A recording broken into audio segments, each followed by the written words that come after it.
we need to remind everybody, if you're looking to dress up as a sportsbook for Halloween, you better be dressing up as FanDuel because it is unquestionably the #1 sportsbook in all of America. Right now, new customers get $150 in bonus bets by winning any $5 moneyline bet. That's a $5 moneyline bet that if it hits, you get $150 in bonus bets.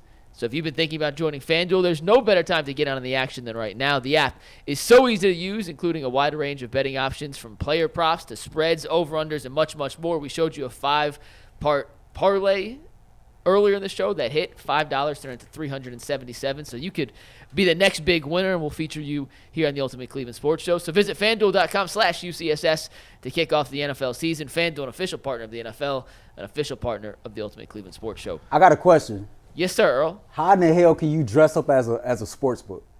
That's what the creative Figure people it out. do. You got to be creative, bro. Me and Anthony straight looked at each other through the glass like, wait, what are you talking about? I can think of many ways you could dress up as a sports book. Yeah, it could be a book with sports on it. Yeah. By the way, the line has already gone down. The Browns opened at FanDuel as a 7.5-point favorite.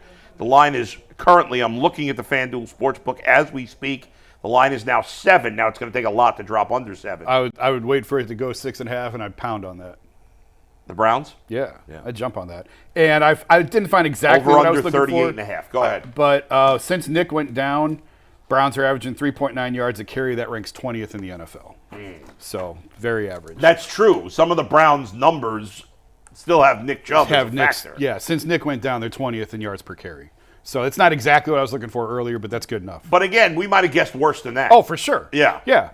3.9, I'll take it. Yeah. Let's talk about the defense. And by the way, 1 second before we go to the defense, that includes quarterbacks too, which could skew the numbers a little bit. Okay, let's go to defense here. Mike, did you have a question you wanted to ask us about the defense? Yeah, I'll start with this, and then you guys can take it in any direction you want. But for the first for the first 5 weeks, the Browns defense allowed 200 yards per game, essentially. We showed that stat. Through 5 games, they'd allowed 1,002 yards, which was the most, or the fewest in NFL history, the best. And then they had a little struggles against Indianapolis. And then we see Seattle early on. They got gashed in the first quarter. Then they became back to that original form. Locked Seattle down for 43.5 minutes for that last drive where Seattle marched down the field to take the lead. Yeah. How can you explain the inconsistency with that group? Because that's what I'm struggling the most to wrap my head around. Well, because that's the NFL in this day and age. And that's why the early, even though the numbers were eye-popping, the early conversation about all-time defense was a silly one. I thought it was a silly one the entire time we were having it, but because the numbers were so eye-popping, we did it. The reality is when you think of great defenses, there's no team in recent years. Like that Seahawks defense was very, very good. But does anybody think of that Seahawks defense when they won the Super Bowl? How many years has it been since they won the Super Bowl now? 11, because it was 2012. Even that Seahawks defense, guys, 11 years ago that won the Super Bowl, which was really good. Mm-hmm. I don't think of that defense in the same class as the 85 Bears, as those Giants teams, as those Ravens teams. Well, what those teams all had was multiple Hall of Famers on one side of the ball. Yes. And I don't know if the Seahawks will have that. So that's one difference. I'm trying to remember who exactly was on that defense. Is Richard Sherman a Hall of Famer? Don't ask Tyvis. I think he will be, yeah. I think Bobby Wagner a Hall of Famer? Yeah, Bobby Wagner a Hall of Famer. I'm not sure. Bobby a Hall of Famer. Is he? Bobby, I don't know. I think so. I don't know. I think How do we know that? Like, it's close. Defense. I don't know. I'm not sure. Yeah. I never thought of either of those guys as Hall of Famers. I thought of them as like the tier below that. Like, what about really, He's a really good. 6-time first-team All-Pro. Like, who's what? Bobby Wagner has 9 All-Pro teams in his career, 6 first teams, 3 second teams. That sounds like Hall of Fame. Probably. It could, yeah.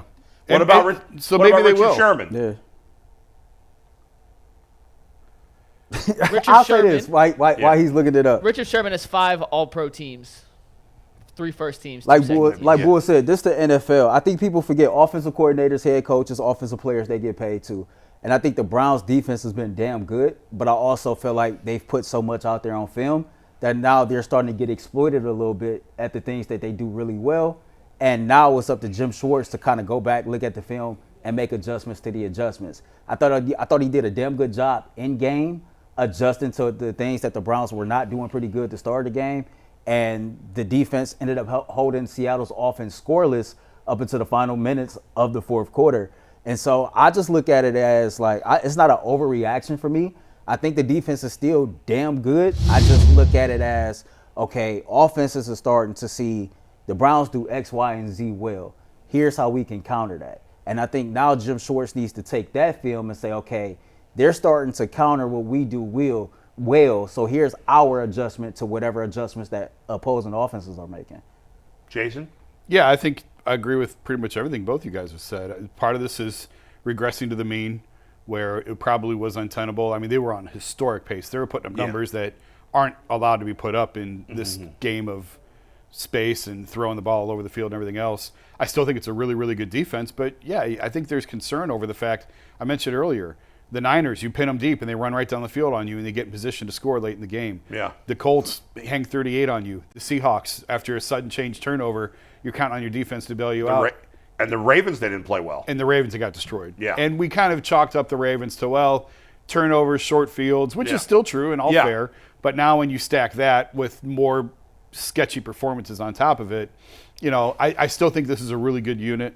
I don't know that it's the Ray Lewis, Ed Reed, Ravens Not of even 2000. No. You know, Myles Garrett, I think, is a future Hall of Famer at the rate he's going. I don't know. I think it's too early to say with some of these other guys. Denzel, you know, it's way too early in their careers to say. Yeah. Dalvin Tomlinson, no. Za'Darius Smith, no. No. So it's still built on one guy from a talent standpoint of one elite, supernatural type of player. And they've done a tremendous job with the pieces that they have. And I still think it'll be a good defense all year long. But certainly they've shown some cracks here. And, you know, I don't know if we really touched on this in the show or not, but they don't play a ton of good quarterbacks here going forward. You know, I mean, Lamar Jackson coming up. But other than that, you know, you got Josh Dobbs this week. The Steelers are a wreck. Right. So Trevor Lawrence is coming down the road. Trevor Lawrence is playing. They're playing really well. And you got Burrow Trevor again. Lawrence, a healthy Burrow probably, and Lamar Jackson. And that's really about it. Right? Are they? Who else? That's it. We'll look at the schedule right here for anyone who wants to see it with us. Steve, you can take that poll, and we'll go through this. They have Josh Dobbs and then Lamar Jackson. They avoid potentially Kyler Murray because he will not play. Steve, we'll go to the next one here as we continue to work through the schedule. Then it's Kenny Pickett. Could be Trubisky Pickett or Trubisky. They both stink.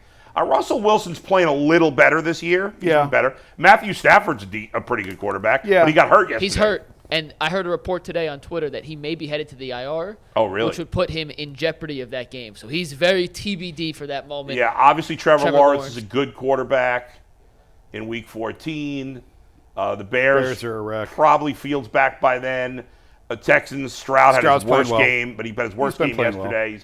Jets bad quarterback, obviously. We could see Aaron Rodgers back, though, if he continues his remarkable recovery from the Achilles. I would be. No. Come I'd on. be shocked, too, I knew that was coming. Not totally out of the question. Of course it's out of the question. Nobody comes back from an Achilles that quick. Nobody also goes into a black hole for 4 days and decides to come Get out. out. He's Aaron not Rodgers done a lot of things not many people do. Yes, they don't face a ton of great quarterbacks. And that's the thing. Like, I look at the Browns defense. They got overhyped the first couple of weeks. And it's a very good but in the big picture, it's a very good defense. It's not a special defense. If you look at I think the secondary is pretty special. Yeah. I think Denzel Ward and Emerson are a special combination at corner. I think they got very good safety play. If you look at the front seven, though, overall it's played well. But their front seven outside of Myles Garrett, nobody's special. Right. They have a lot of solid guys, but nobody's special. Za'Darius Smith is at this point in his career is not a special player. Nobody else on their D line or linebacker is they don't have any all-pro caliber players in the front seven except for Myles Garrett. Do they have the best cornerback tandem in the league? I think they might. And one of them. I think they might. The Seahawks is really good. Seahawks is good. The Jets got a good quarterback tandem. Jets are really good. The Browns got a good one. They're in the conversation. They're definitely in that conversation. Yeah. You know, I'm like Jason. I'm a huge fan of MJ Emerson, man. And he went out there yet again and he balled his ass off. I mean, he was on DK Metcalf pretty much the whole game. DK had 14 targets, 5 catches for 67 yards. Yeah. You know what I mean? Yeah. I felt like DK won the matchup a few times, but for the most of it, like MJ had him on lock. And then you go out there and you get your second interception within a 3-week time span. Yeah. I'm telling you, it's the hair. They should have had another pick, man. They would have won the game. Jason, it's the hair. No, it's the hair. That wasn't him, not him. It was Cam Mitchell. Cam Mitchell. Yeah. You got to make that play. He still should be doing push-ups and running laps. You got to make that play. But That's a pick six right there. Emerson has, I don't want to get hot takey. Emerson has everything you want in a cornerback. He's very good. He's got very, very size, good. length, strength, decent hands, good speed. Like, if I'm the Browns, I'm letting Newsome walk at the end. I can't. Isn't Newsome a free agent at the end of the year? No, next year. Oh, next Next year. I He can't. get his fifth-year option this How year. did Martin Emerson fall? What was it, fourth round? Third round. Third? Yeah. SEC cornerback. Now, I mean, Mississippi No State. interceptions. That's what they said it was because he didn't have the turnover number. But I remember seeing some stats like, he didn't give up more than 4 catches to any SEC wide receiver when they was matched up It's the on SEC. him. He went in the same round as David Bell and Cedric Tillman and Anthony Schwartz. Yeah, well, they can. But he got this one right. They can identify the DBs better Yeah. than they can the receivers. My God, no, he's really good, and they've got a great combo there. They're it's just. Does anybody disagree about what I said about the front seven? No. Nobody other- special. No, it's nobody special. Outside of Myles Garrett. A lot of quality guys, but A lot of there's quality players. there's- And I'm not saying that to crap all over them. I'm saying that I think the Browns do have one of the 5 best defenses probably in the league. Yeah. But it's not head and shoulders above. You're just saying they're not the 2000 Ravens or Of the course 85 not. Bears. They're not. They're not in that Or the conversation. 2002 no way. Bucks. Go ahead. One thing that I have Yeah. noticed about the Browns defense, early in the year, against the run, teams had 0 success. None. Right. Zilch, not at nothing. Yeah. And in each of the last 3 weeks, and it was a little bit in San Francisco early, then they kind of locked it down. But Indianapolis and Seattle both had a lot of success on the ground. Well- and they had a couple long runs that throw off the numbers, but Kenneth Walker got loose on the first drive, 45-yard run. Zach Charbonneau, whatever you pronounce it. Yeah. He got loose late in the game. Last week, Jonathan Taylor and Zach Moss both had some bigger holes. And I'm curious if teams have found some sort of blocking advantage to counteract how aggressive Schwartz Well, and his and defensive line Earl are talked coming about down. that, and we've talked about how aggressive they are at attacking the quarterback, and they mentioned it on the broadcast. It was Darryl Johnston was the analyst, right? Yep. Yeah. Like they're a great combo. Adam meaning Darryl Johnson. Darryl Johnson made a great point of when he talked about the Browns giving up some big plays. He's like, when you're as aggressive as the Browns are, you end up with a lot of guys at the same level. So there are plays where all the linebackers and all the defensive linemen are right there. And so if you get through that initial line, there's a lot of room to run. And we saw that on the big Kenneth Walker play. And, Mike, you said, well, they played well run defense in the second half against the Niners. Well, that's because McCaffrey didn't play in the second half. So, really, they have not stopped the run well. Well, they faced some really good running backs in that stretch, too. Jonathan Taylor, Kenneth Walker, McCaffrey before he got hurt. Right. So that plays a role in it as well. Yeah, I mean, these are the really good one backs. good running back they shut down was Derrick Henry. That was the one guy. By the way, he's another guy that could, I guess, be traded. Although, the way Will Levis played for the Titans yesterday, if I'm them, I'm not trading anybody. Yeah. Yeah, he looked good. To me, the only team in the AFC that should be packing it in is New England. I thought Adam Schefter came out with a report yesterday saying that Tennessee informed Derrick He did. Henry that they wouldn't trade him, even though teams had called to inquire. So I but things can thought the change. report was I heard the same that thing. they weren't looking to trade him, but they would listen, which every team should listen on every player all the time. I saw the one Earl's referring to where they were not interested. But anyway, I don't. I love those.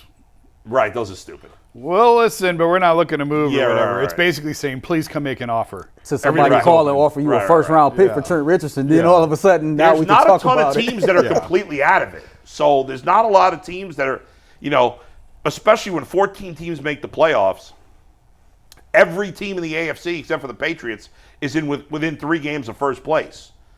With 10 weeks to go, with either 8 or either 10 or 9 games left in the season for every team. So I don't know that there's going to be a lot of teams looking to blow it up. But like Carolina certainly, maybe Washington, Arizona might trade some guys. Although with Kyler Murray coming back, they may want to not totally blow up their team. We'll see. But go ahead, Mike.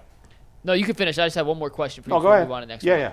So we have done this in the past, and I didn't necessarily put it in the rundown, so I apologize, but I'm going to ask you guys right now.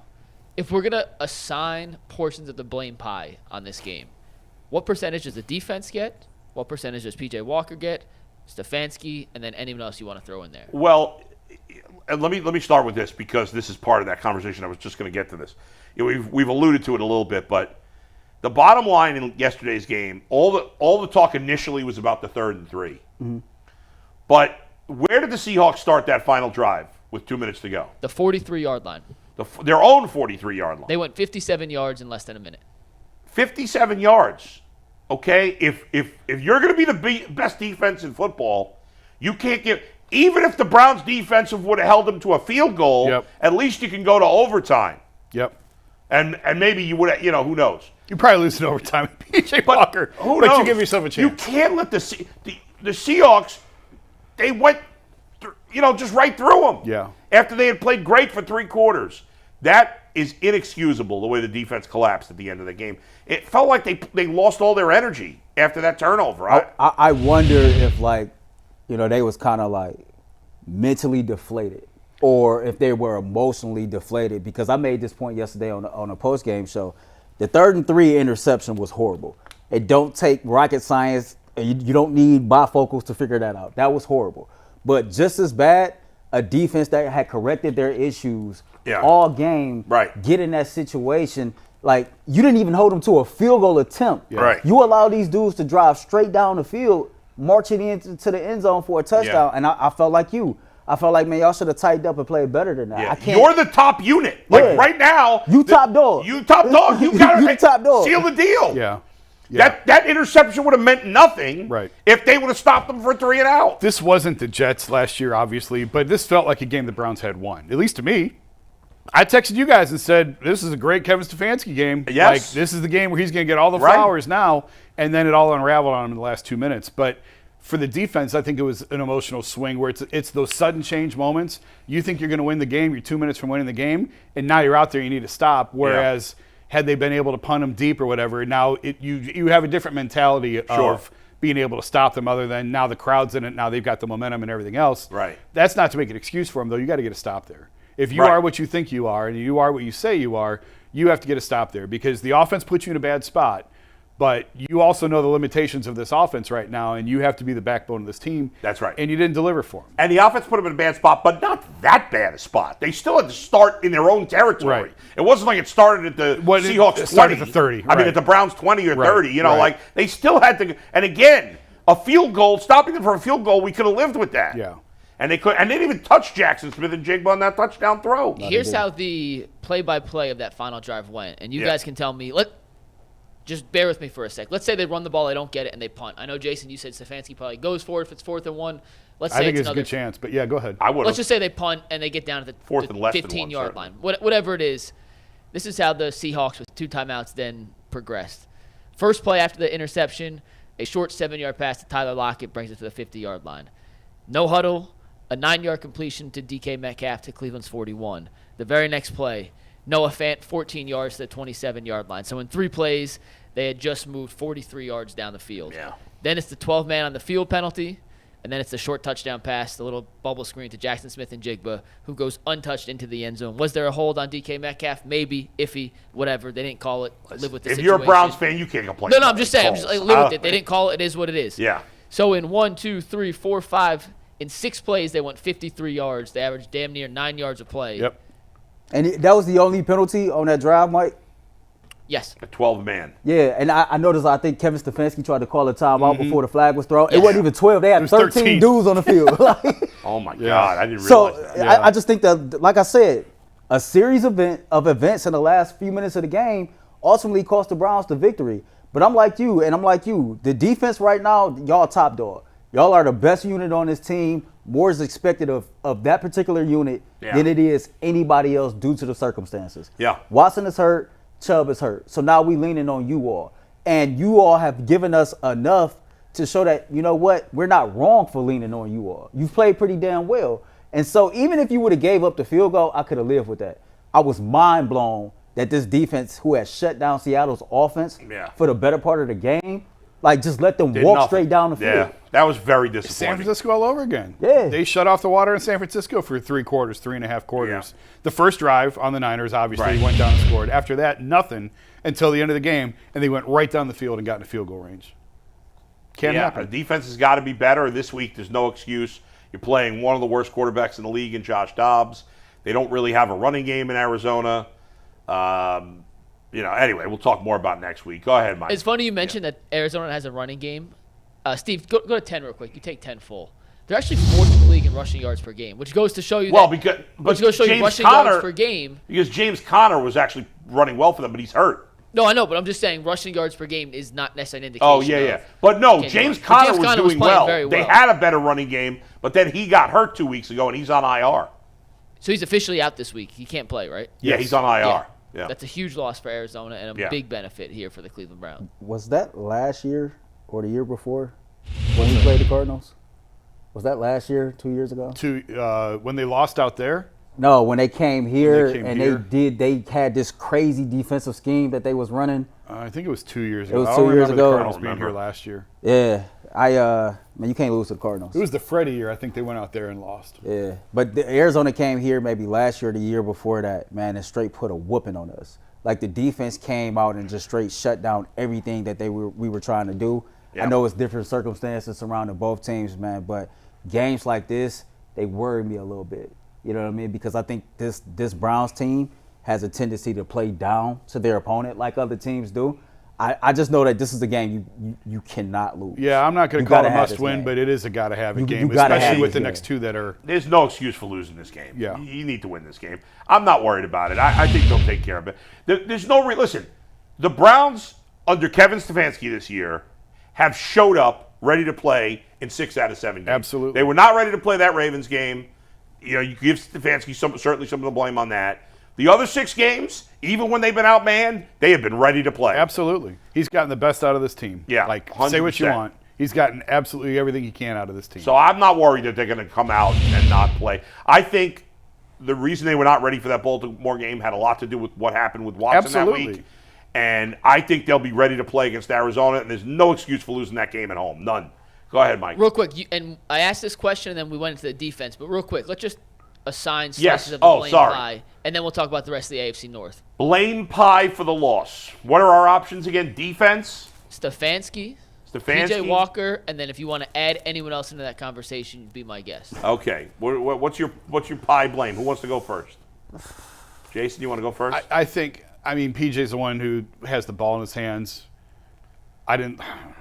You feel guilty blaming him because he is what he is. But I remember going back to when Brian Hartline said about, like, you can only ask a guy to do what he's capable of doing. Yeah. And the Browns are asking P.J. Walker right now to do more than what he's capable of doing. So it's hard. I'm going to be lame and say just cut it into thirds, I guess. Ultimately, third for Stefanski. Well, ultimately it falls on him. He's the head coach, whatever. Yeah. But I just think and again, like I gave you the numbers at the start of the show. If you want to say they should have run the ball, well, then you've got the numbers to back it up since the start of 2020. There's a higher conversion rate running on 3rd and 3 than there is throwing on 3rd and 3. Fine. If you want to be upset, fine. Just this idea that you have to fire the coach after every loss is what makes me roll my eyes and gives me a headache. But yeah, he's the head coach. He's culpable. Yeah. But I'd probably put more of it on the defense in PJ.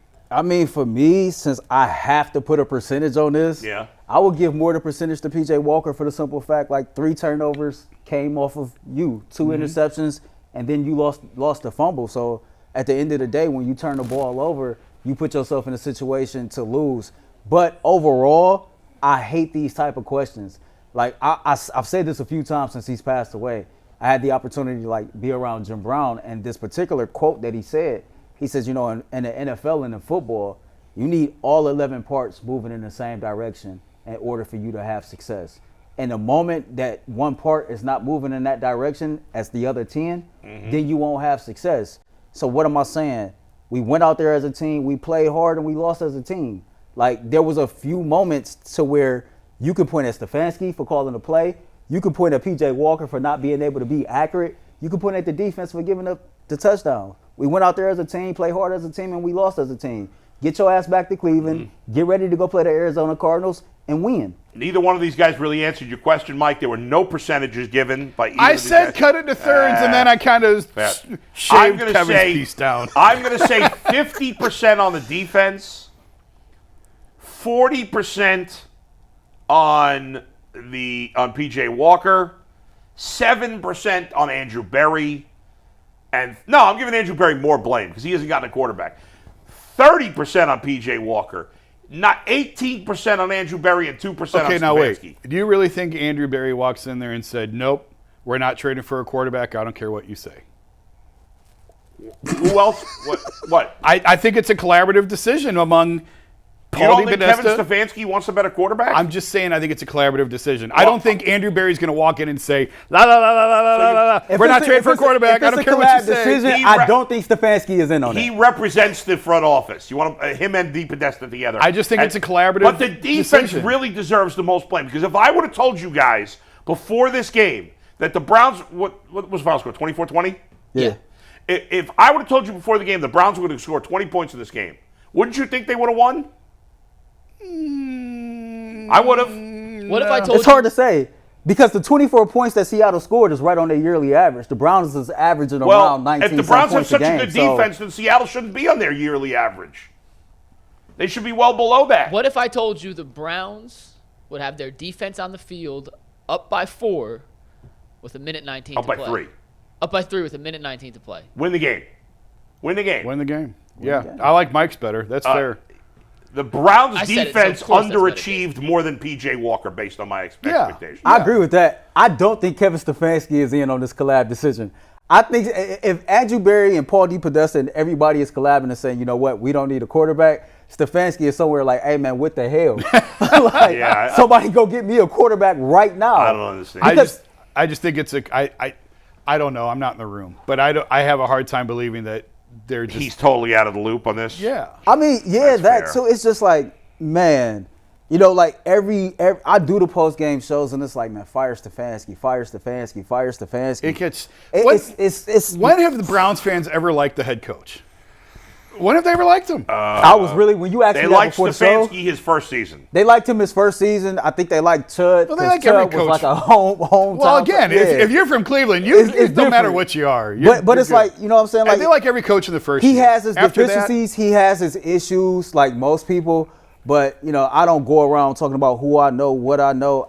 I know a few people who play for this team, and I've asked Look straight at up, you. Excuse off me. the record, Yeah. like, no, they respect Kevin Stefanski as a man. The They players respect love Kevin Stefanski as a leader. He definitely has some things he needs to clean up, man. But what coach in the NFL don't? Right. It's just the whole fan base where every single week, fire Stefanski, Yeah. guys. Like, he's not going nowhere. No. Browns He's- fans hated Bill Belichick. He's going to be the head coach of the Cleveland Browns for the remainder I of get. the Listen, season. fans want to win. When you don't win, the fans get pissed. Yes. It's the same thing with every fan base in America. To echo what Earl said, though, Yeah. and I'm telling you, the players love Stefanski. Yeah. Yeah. I Like, say it all the they, time. they Yeah, love exactly. Stefanski, and we can complain, we can moan, we can Right. do whatever we want. He's a good the guys coach. in the locker room like him, and that's He's going a to outweigh solid all the NFL fan, coach. The odds of finding a coach that's definitely going to be better are not likely. Like, again, he's in that second group of coaches, which is most of the league, that are pretty good coaches. There's 5 guys that suck. There's 5 guys that are great. And everybody else is pretty good, Yeah. ebb and flowing, depending on the talent they have. All you got to do, I've said this before, they lost that horrible game to the Jets last week in week 2. They came back 4 days later and beat Pittsburgh at home. You know how hard that is to do, coming off a gut-wrenching loss like that? Yeah. Then they lose this year in Pittsburgh in a terrible week 2 loss, not as bad as the Jets, but it was a bad loss. To lose it the way they did with a fumble late and a picks or a defensive touchdown, and then they came back the next week and won. He gets these guys ready to play. Winning against the Niners after losing to the Ravens. We all thought they would get destroyed in that game. So he gets them ready to play. Yeah. This team competes. Like, they don't quit on their coach, and Yeah. there's something to be said for that. Yeah, no doubt. All right, we'll leave that. What's your pie there, Mike? You have a pie for us? Yeah, Pause. it does sound funny when you word it like that. Yeah. I think P.J. Walker. You actually convinced me on the defense bowl. You know what? I'm just switch. But before I listened to your answer, I would have given the biggest slice of pie to P.J. Walker. But I do think the defense now probably deserves the most blame. I would go defense 40% Walker, 35 Stefanski, 25. Fair enough. All right.